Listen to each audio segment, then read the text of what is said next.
मैं वरिष्ठ नागरिक हूँ, क्या मेरी वो हेल्प नहीं करेंगे? तो 100 नंबर पे कॉल करेगा? हाँ। करेगा 100 नंबर पे कॉल? हाँ। और बुलाएगा मीडिया? हाँ। मैंने कहा साहब मैं नहीं बुलाऊंगा। वो लैट्रिन तोड़ने आए, हाँ। मैंने हाथ जोड़े जैन साहब से हाँ। कि लैट्रिन मत तोड़ो, मैं कहाँ जाऊंगा? बोला मैंने को ठेकेदार तो ले रखा है। ये थाना है जो ओखला फैजल का सर, मेरा बिल्कुल साथ नहीं दे रहा। मेरे को तो थाने में ऐसा खौफ बिठा दे कि थाने मत आ जाइयो। मुझे तो थाने जाना डर लगता है, या वहां जाके मेरे को टॉर्चर करते थे। मेरे को तो मैं कम नहीं था, मेरे को बल्कि उसको कुछ नहीं बोला इनको, मुझे ही वहां जाके टॉर्चर किया गया। हमारे 55,000 रुपए गले से निकाल के भी लेके गए। अच्छा, लूट भी हुई है इसमें, मतलब इसमें पैसे रखे थे आपके? पैसे भी लगे हुए थे। नमस्कार, जय हिंद, जय भारत। आप देख रहे हैं leaddelhi.com और आज दोबारा पहुंचा हूं ओखला इंडस्ट्रियल एरिया। वही क्षेत्र ओखला इंडस्ट्रियल एरिया थाना फेज 1 का ये क्षेत्र पड़ता है। यहाँ का जो थाना है वो बिना SHO स्टेशन हाउस ऑफिसर के बिना चल रहा है। तो कहते हैं ना कि अंधेर नगरी और चौपट राजा, वही कहानी इस क्षेत्र की लगातार नजर आ रही है। क्यों? क्योंकि लगातार दबंग अपना काम करते हैं और पुलिस का संरक्षण लगातार प्राप्त करते हैं। और यही कारण है कि एक गरीब आदमी, एक मजलूम आदमी जाए तो आखिर जाए कहाँ? उसके पास सहारा बचता है केवल और केवल मीडिया। और यही कारण है कि यहाँ के लोग लगातार मुझे इतनी दूर से बुलाते रहते हैं कि मुझे उत्तरी पूर्वी जिले से चलकर यहां आकर उनको कवरेज देनी पड़ती है। आज दोबारा एक मामला आया सामने कि पहले मैं दिखा दूं कि ये एक बहुत बड़ी जमीन दिख रही होगी आपको। एक इस एरिया में बहुत बड़ा एक प्लॉट है, करीबन 500 550 600 गज का ये प्लॉट। देखो आंखों से मुझे 500 550 दिख रहा था। 600 गज का ये प्लॉट है और 600 गज के प्लॉट में एक कोने में आप देख रहे हैं एक दुकान है, चाय की दुकान है। और एक मैं आपको दिखाना चाहूँ कि हाँ, एक बार मैं आपको और दिखाना चाहूँ कि आप ये देखिए, ये एक और एक कंस्ट्रक्टेड कोई टेम्परेरी कंस्ट्रक्टेड है। और मैं आपको बता दूं कम से कम जो इस जगह में रहते थे उनको रहते हुए 50 साल हो गए। और ऐसा नहीं है कि 50 साल रह गए तो कब्जा है, कब्जा नहीं है साहब। मैं आपको बता दूं कि यह एक पूरी फैमिली की जमीन है। कोई नाना जी थे जो अपनी कुछ बेटियों को और अपने बेटे को यह जमीन एक साथ देकर इस दुनिया से चले गए। कितने अच्छे इंसान थे। उन्होंने सोचा होगा कि मेरे बच्चे आने वाले समय में अपने जीवन को एक अच्छे से व्यतीत कर पाएंगे। क्या पता था कि उन बच्चों में यह जमीन एक विवाद का कारण बनेगी, कि उनमें से कुछ बच्चों ने यह जमीन, पूरी यह जमीन आप देखिए कि सामने दिख भी रहे हैं और वो लगातार हमें देख रहे हैं। एक महिला पत्रकार मेरे साथ है, मेरे साथ उन पे लगातार फोटोग्राफी हो रही है। मुझे नहीं पता क्यों आखिर, लेकिन मैं खड़ा हूं और वो सामने खड़े और हमें देख रहे हैं। यही वो शख्स है जो इस पूरी जमीन को खरीद चुके हैं और जेसीबी से अपना काम भी स्टार्ट कर दिया। और आप देखें कि सामने भी जो कंस्ट्रक्टेड एक दुकान थी उसको बिना किसी म्यूचुअल कंसेंट और न्यायालय में वाद लंबित होने के बाद भी रात को कुछ दबंग लोग पहुंचते हैं और जेसीबी से तोड़ देते हैं। जो यहाँ के मालिक हैं उनसे बात करते हैं और उनसे पूरी बात को दोबारा समझते हैं कि आखिर पूरा विवाद है क्या। पूरे विवाद को आराम से एक एक करके बताइएगा। सबसे पहले नाम बताइए। मेरा नाम राजेश जैन है जी। जी, क्या किस जैसे संपत्ति कैसे आपके पास आई, पहले बताइए। सर ये मेरे नाना का प्लॉट था, 600 गज का प्लॉट है। और ये इसमें कितने हमारी नाना है, हमारे 8.33 हमें जगह मिली है। 600 गज में 50 गज जगह बैठती है जी। अच्छा, 8.33 का मतलब ये हिस्से हुए, 8.33 हिस्से हुए। मेरे 8.33 का हिस्सा मुझे मिला 100 में से। 100 में से लड़कियों को, जो 5 लड़की थी मेरे नाना की, उनमें 8.33 हर लड़की को मिला है। ठीक है। मेरे जो मामा है उनको 58.33 मिला है। टोटल 100% बनता है मिला के वो। ठीक है, 58% का मतलब ये है कि एक 50% लड़के को, 8 उनकी पत्नी को, और बाकी 5 पत्नी को अलग अलग लड़कियों को। देखिए कितने अच्छे से बंटवारा हुआ कि जो नाना थे उन्होंने कहा कि मेरा एक बेटा है, 50% संपत्ति मैं अपने बेटे को दे देता हूं और 50% जो है बाकी जो लड़कियां हैं वो, और उन्होंने अपनी बहू को भी अपनी बेटी ही माना। ये एक बहुत बड़ी बात है क्योंकि 58.33 यदि उनके हिस्से में आई, बेटे के हिस्से में, तो इसका मतलब यह है कि बहू को भी एक बेटी के बिल्कुल बराबर का हिस्सा नाना जी ने दिया। ये कारण है कि नाना जी नहीं चाहते थे कोई भी विवाद बने। सुन लेते हैं बात जी। सर अब ये 50 गज का हिस्सा हमारे को, मेरे नाम मोटेशन हो गई है, फ्री होल्ड भी हो गई है। तो ये पहली बात तो प्लॉट का भी डिवीजन नहीं होता, कहते प्लॉट सिंगल प्लॉट होता है, ये डिवीजन कभी हो ही नहीं सकता। तो 550 गज उन्होंने फ्रॉडलिटी या इलीगल रूप से सामने आशीष जैन जी को भेज दिए। कितनी बेची है? 550 गज। ये ऐसे कैसे बिक गई 550? वही मैं आपसे कहना चाहता हूँ, यहाँ पे ये इंडस्ट्रियल एरिया है मेरे ख्याल से, और यहाँ पर डिवाइडिंग हो गई नहीं। ऐसा तो है नहीं कि छोटे छोटे प्लॉट करके आप देख सकते हैं। तो 550 गज कैसे बेची है? वही तो मैं कह रहा हूँ, इलीगल है। इसको कोर्ट में अगर इसके लिए स्टे हुआ आपके लिए ये हमने कोर्ट में डाल दिया है अपना एग्रीमेंट कैंसिल करने के लिए, और उसी पे स्टे लेने के लिए मैंने कोर्ट में डाल दिया। उसमें डेट नहीं, जो रजिस्ट्री हुई है उसका कैंसिलेशन हो, इसके लिए आपने कुछ वाद कोई कोर्ट में डाला अभी तक? ये अपने एग्रीमेंट कैंसिल के लिए डाला अभी मैंने। अच्छा, तो ये एग्रीमेंट आपका क्या था वही बताएं थोड़ा सा। एग्रीमेंट यही था कि अगर ये एग्रीमेंट पूरा नहीं होता है तो अगर कोई पार्टी, अच्छा, आपने पहले सेल का एक एग्रीमेंट किया था? सेल का एग्रीमेंट हुआ था। हाँ। तो उसमें अगर कोई एग्रीमेंट नहीं होता है तो आशीष जैन जी को 18% के हिसाब से पैसे वापसी कर दिया, मतलब 1.5% महीने के हिसाब से ब्याज लग के जो पैसा उनका वापसी कर दिया जाएगा। तो हमने उनसे बोला भी था अभी जब हमने एग्रीमेंट कैंसिल किया कि जो अकॉर्डिंग टू लॉ है, जो अकॉर्डिंग टू लॉ है उसके हिसाब से उन्हें पैसे वापसी ले लीजिए, उसके पैसे हमें वापसी लीजिए। मैंने यही कहा था, या तो मुझे 50 की जगह दे दो, बाकी 5.5 का जो आपने इलीगल भी लिया चलो जाती है, आप 5.5 का जो अपनी बनाइए, 50 मुझे कहीं पर भी किसी कोने में दे दीजिए, मैं अपना जीवन यापन कर लूंगा, मेरा परिवार रहता है, मेरा काम है। कह रहे नहीं, मैं आपको यहाँ से एक जगह से यहाँ से निकालूंगा आपको। कौन है ये आशीष जैन जी? ये सामने 47/2 के ओनर है जी सामने। अच्छा, तो जो ये आपके परिवार ने उनको जमीन बेची, सबसे ज्यादा आपके परिवार में विवाद कौन खड़ा कर रहा है? हमारे परिवार में ये पहले से ही काफी, मतलब ये मामा और ये मेरे मौसा लगे, इनमें आपस में ज्यादा था। कोर्ट इनका चलता रहा, 10, 12, 15 साल से इनका कोर्ट का चल जाता कि जमीन कौन किसका कितनी आएगी, किसका कितनी आएगी। तो वही लास्ट में यही हुआ, प्रेम कुमार का अवार्ड हुआ था, लड़कियों को 8.33 मिली और मामा के परिवार को 58.33 मिली जी। तो आप उन परिवार में से, लड़की के परिवार से लड़की परिवार से आप हैं? मैं हूँ। तो अब आप जैसे कि यहाँ पे आपने मुझे बताया कि जब दबंग पहुंचे तो आपके साथ हाथ में चोट है, कुछ मारपीट भी हुई? सर, मैं मारपीट मेरे साथ ये करी, मेरे को पुलिस थाने में इतना मेरे प्रेशर बना दिया गया। पुलिस वाले बोलते हैं कि 100 नंबर पे कॉल मत कर दियो, किसी मीडिया को मत बुला लीजिए। नहीं, आखिर क्यों सर? मतलब 100 नंबर पे कॉल क्यों नहीं करेंगे? आपका अधिकार है। वो इसलिए कि मैं थाने से बिल्कुल कट जाऊं। मतलब पुलिस जो एजेंट साहब ने मेरी 8 तारीख को रात को 12:45 पे लाके जेसीबी तोड़ी है। मैं अगले दिन कंप्लेंट लेके गया, मैं कंप्लेनर था, मेरे को बल्कि उसको कुछ नहीं बोला इनको, मुझे ही वहां जाके टॉर्चर किया गया। हमारे 55,000 रुपए गले से निकाल के भी लेके गए। अच्छा, लूट भी हुई है इसमें? मतलब इसमें पैसे रखे हुए थे आपके? पैसे भी लगे हुए थे। जब जेसीबी सारी तोड़ दी, सारा ओपन हो गया, तो 55,000 रुपए में लूट के भी ले गए। और मैं उसकी सब कंप्लेंट लगाई है कि रात को 1:30 बजे तोड़ी है, लूट हुई है हमारी। और कहते 8-10 बाउंसर लेके आए थे, 22 ट्रक था और जेसीबी प्रॉब्लम से हमारी रात को, अगर हिम्मत होती दिन में तोड़ते ना, ये तोड़ने की हिम्मत कहाँ से आती है? आप भी समझते हैं, अकेला आदमी कोई बदमाश नहीं होता। ये पुलिस के मिली भगत से सारा टूटा है। और जब मैं मिली भगत वो साबित भी हो गई, जब मैं थाने गया तो अपनी कंप्लेंट लेके गया, तो बल्कि जो हमारे आईओ थे उन्होंने सीधा बोला कि वहां तो कोई मकान था ही नहीं।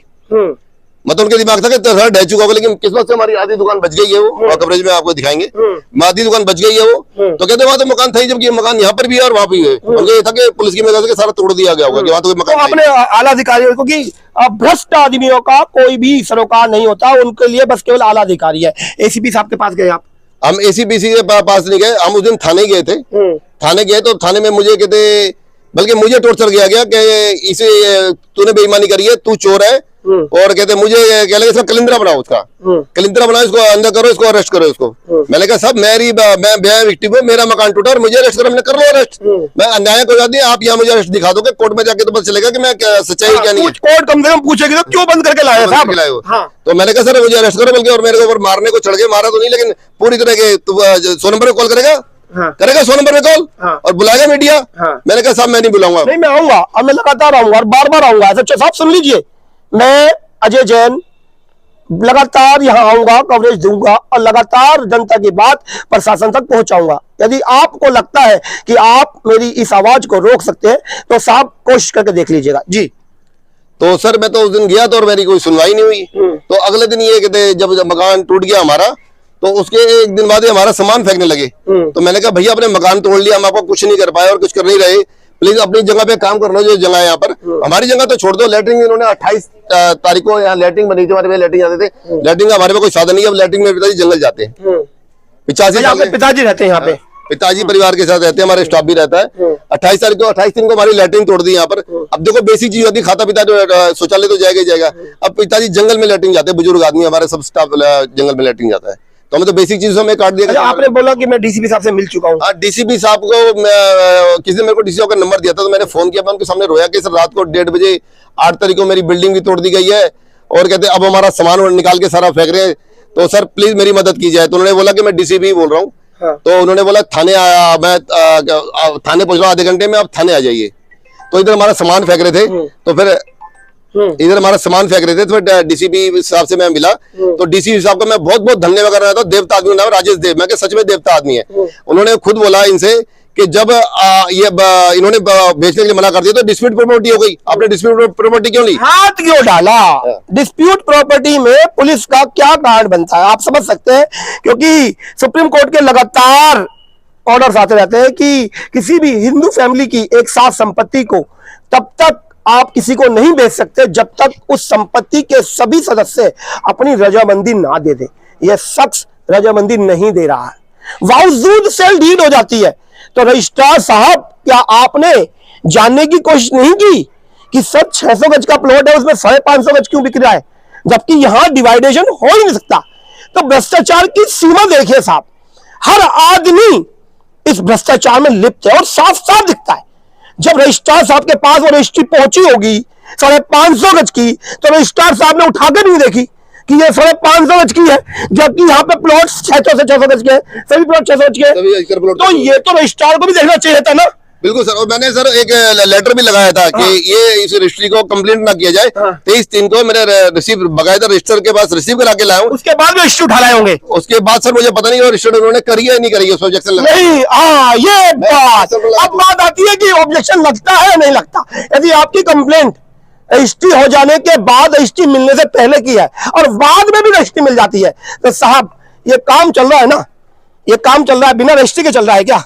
पूरी जेसीबी लगा के खोद दिया गया पूरा एरिया, क्योंकि ओखला इंडस्ट्रियल पहाड़ी एरिया पे है, और देखिए कितने बड़े बड़े पत्थर निकल रहे हैं, और तो साफ दिख रहा है कि काम चल रहा है, तो रजिस्ट्री तो हो गई होगी। बिना मालिकाना हक के कौन आदमी इतना पैसा खर्च करेगा? तो कितना भ्रष्टाचार है ये दिख रहा है जी। सर एक बहुत बड़ी मिसहैपनिंग हो सकती है बेटे, यहाँ दिखाओ ये इसमें एक भी पिलर नहीं है जी, दिखाई दे रहा, कहीं पिलर मेरे को ढूंढ के दिखा दो। हाँ, इस बिल्डिंग में देखिए, ब्रावो वाली बिल्डिंग में एक बात और भी आ रही है कि जो ब्रावो वाली बिल्डिंग है, देखिए आप बिना पिलर के बनी हुई है और बहुत पुरानी बिल्डिंग है, और बिना पिलर के जब आप ये खोदेंगे तो ये बिल्डिंग में तो पड़ोसी ने कंप्लेंट नहीं है, 250 आदमी लगाई उसने कंप्लेंट लगाई, इसको रिक्वेस्ट करी भाई ऐसे डिगिंग मत करो कि भाई मेरी बिल्डिंग गिर जाएगी, और हमारे को लगता है भूकंप जा रहा है, अंदर वो लोग काम करते हैं तो हिलती है बिल्डिंग, वहां के वर्कर भागते हैं कि क्या गिर ना जाए। सिटी में भी कंप्लेंट लगाई है कि बिना परमिशन के ये खुदाई कर रहे हैं, प्लीज ये इनसे परमिशन मांगी जाए और चेक किया जाए। मैं आगे डिप्टी कमिश्नर को कंप्लेंट लगा गया हूँ कि बकायदा आगे चेक किया जाए कि खोदने की परमिशन है नहीं है, नक्शा इनका पास हुआ नहीं हुआ। चलिए हम भी अपनी कलम चला लेते हैं, और कलम लगातार इस क्षेत्र में चलती रही है, और एक बार हम भी अपने लेटर्स को सभी डिपार्टमेंट में डाल देते हैं कि साफ पूछ लेते हैं कि आखिर एक गरीब आदमी लगातार अपनी बात को रख रहा है, बात सुनी क्यों नहीं जा रही है। 10 तारीख को जब आशीष जैन जी 8 तारीख को उन्होंने तोड़ा, और 10 तारीख को जब मेरा सामान ये फेंकने लगे ये, तो कहते मेरे पापा ने आके रोका इनको, और कहते हमने जो मैं डीसीपी सर को फोन कर दिया, डीसीपी का नंबर दिया था, तो उन्होंने बोला कि कहते उसको बुलाया थाने में कि भाई तुमने ये इसको डिस्प्यूट प्रॉपर्टी तुमने खरीदी क्यों, साथ को तुमने ले जाके क्यों अपना कहते ये सेल एग्रीमेंट की जबकि इलीगल है वो। उन्होंने बोला कि इनकी दुकान तोड़ने की जरूरत ना, कुछ तोड़ने जो तोड़ दी उनमें तो तोड़ दी, आगे मैं स्टेटस को लगा रहा हूँ, स्टेटस मतलब यथास्थिति रखिए, और आगे कोई एक्शन नहीं कर रहा है यहाँ पे, और जो कुछ करोगे कोर्ट के डायरेक्शन से करोगे। यथास्थिति उस दिन से उन्होंने काम रोक दिया। मैं राजेश देव जी का बहुत बहुत डीसीपी साहब मेहरबान हूँ, उन्होंने सही न्याय किया उन्होंने। राजेश देव को बहुत बहुत उनको भगवान खूब तरक्की दे, और उन्होंने बिल्कुल मेरा सही न्याय किया, स्टेटस को लगा दिया, यथास्थिति रखी है उन्होंने। तो वो बहुत ही अच्छे ऑफिसर है, उन्होंने कभी नहीं किया मेरे से गलत किया। लेकिन ये थाना है जो ओखला फेज 1 का सर मेरा बिल्कुल साथ नहीं दे रहा, मेरे को तो थाने में ऐसा खौफ बिठा दे कि थाने मत आ जाइए। मुझे तो थाने जाने डर लगता है कि वहां जाके मेरे को टॉर्चर करते हैं सर, मेरे को मेंटली टॉर्चर करते हैं, परेशान करते हैं, बदतमीजी करते हैं, मेरे से उल्टा बोलते हैं जैसे मैं कोई मुजरिम हूँ। सर मैं एक चीज बोलना चाहता हूँ, ये हमें धमकी आज 16/4/2023 है, ये हमें आशीष जैन जी धमकी देते हैं कि आधी दुकान तो तेरी तोड़ दी है और सुबह ये तेरी दुकान नहीं मिलेगी। नहीं, 16/4 को जितना है अभी आज भी ये टूट जाती है। 16/4/2023 मैं अजय जैन इस बात का गवाह हूं कि साहब आधी दुकान तो अभी बची हुई है, और यदि इतनी भी टूट जाती है तो इसका मतलब तो यह है कि पुलिस की मिलीभगत कितनी चरम सीमा तक है, ये आपको समझ में नहीं आ रहा। और देखिए सब काली करके गाड़ी है, आए हैं साहब और देख रहे हैं हमें, और देखने के बाद शायद पुलिस को कॉल हो चुकी है। हम भी संज्ञान लेते हैं, एक बार थाने चलते हैं, जानते हैं कि आखिर भैया एक गरीब आदमी के साथ इतना जुर्म क्यों ढाया जा रहा है, लगातार ढाया जा रहा है। वो एक बार दिखाए थे, क्योंकि जो यहाँ पे बुजुर्ग बताए जा रहे हैं वो यहाँ रहते हैं, और उसके बाद एक बार देख लीजिए पूरा किस तरीके से अपना गुजर बसर यह परिवार कर रहा है। और देखिए जो ये बुजुर्ग है, ये अब करीबन 80 से 50, कितनी उम्र है बाबू जी आपकी? 85 की एज है। कब से रह रहे हैं आप यहाँ? मैं सन 74 से। 74 से आप इसी जगह रह रहे हैं? 74 से आप यहीं हैं? हाँ जी। और अचानक से एकदम ये जो बात आई, कैसा लग रहा है? ये मेरे हार्ट अटैक होने को चक्कर में मैं मर जाऊंगा। आपके परिवार में कौन कौन है और बाकी? मेरे परिवार के जो है सबसे बड़ा लड़का कुलदीप है, सबसे बड़ी लड़की आशा है, आशा के बाद कुलदीप है, कुलदीप के बाद राजेश है, राजेश के बाद अजय है, अजय के बाद वो रीमा है। अच्छा, आप बड़ा बड़ा परिवार है और इसी जगह में रहते हैं या और कहीं भी रहते हैं परिवार वाले? परिवार वाले अपने मकान में रहते हैं। मैं यहाँ पे कौन कौन रहता है? यहाँ मैं रहता हूँ, मुश्ताक रहता है मेरे पास, मुश्ताक रहता है, अंकित रहता है, राजू रहता है। आपने कैमरा भी लगाया, क्या इसी बात का डर है कि रात को कोई भी घटना घट सकती है? हाँ जी, मुझे मारने की धमकी दी थी। देखो मेरे कपड़े फाड़ दिए जैन साहब ने। अच्छा, ये मेरे कपड़े फाड़ दिए। अच्छा, देखिए आप देख सकते हैं बुजुर्ग के कपड़े बिल्कुल क्या हालत है। और आज उस समय कोई चोट वगैरह भी आई आपने? मुझे धक्के मारे उन्होंने, मैं गिर जाता जैसे वो झुकी रात को गिर के थे, बांस निकालने लगा, मैंने हाथ पकड़ खींचा तो उसने मुझे धक्के में बच गया। तो उसके बाद फिर उसने क्या किया, मेरे से कहना लगा, ओ बुड्ढे तेरी मैं कब्र बना दूंगा, या मार के तुझे मार के दफना दूंगा, कब्र बनाऊंगा तेरी मैं। उसके बाद फिर एक गेट पे ईंट है तो लेबर से बोले धन मारो थोड़ा, वो बोला मैं नहीं, मुझे दो। जान साहब बोले तो मैंने आगे सिर कर दिया, मैंने मुझे मारो है, वो धमकियाँ दी। एक बुजुर्ग 74 से अपनी जगह पे रहता है और 50 साल लगभग हो जाते रहते और अचानक से कोई दबंग आता है। संरक्षण क्षेत्रीय पुलिस थाना क्षेत्र का उसको प्राप्त है और अचानक आगे पूरे घर की तहस नहस करना स्टार्ट कर देता है। आप समझ सकते हैं कि उसके मन पर क्या सांप लौट जाएंगे। और खुद भी मैं हतप्रभ हूं कि बोलूं तो बोलूं क्या, सारे नियम कायदे कानून ऐसा महसूस हो रहा है कि धरे के धरे रह गए। ये न्यायालय बनाया गया, लोकतांत्रिक देश बनाया गया, हर व्यक्ति को अपने जीने का अधिकार दिया गया, लेकिन एक छोटा सा एसएचओ, और एसएचओ भी नहीं है साहब क्योंकि ये क्षेत्र बिना एसएचओ के ही चल रहा है, तो एटीओ साहब, एक एटीओ पद पर होने के बाद आपके अंदर इतनी दबंगई कि आप ना तो उम्र देख रहे हो, ना ही तकाजा, और ना ही उस क्षेत्र को समझने की कोशिश कर रहे हो। बस यह दबंगई कि नहीं, छीन लिया जाएगा। और देखिए छीन लिया गया, क्योंकि 550 गज की रजिस्ट्री होना ही इस बात का सबूत है कि साहब बचा कुछ नहीं। अब बात यह आती है कि जो 50 गज है वो कहाँ किस जगह मिलेगी। अब इनका ये भी कहना नहीं है कि नहीं जी हमें वो दुकान भी दो और ये भी दो, ऐसा भी नहीं है। इनका कहना बस केवल इतना है कि हमें बस 50 गज जगह दे दो। और 50 गज 550 में से 50 गज रह तो गई, अब वो टूटती। अच्छा, जैसे अभी मैं आपसे पूछूं, आप बुजुर्ग भी हैं, एक बुजुर्ग अपनी आंखों से सच्चाई बता देता है। मुझे ये बात तो क्लियर है कि मैं आपसे पूछूंगा तो आप बता देंगे।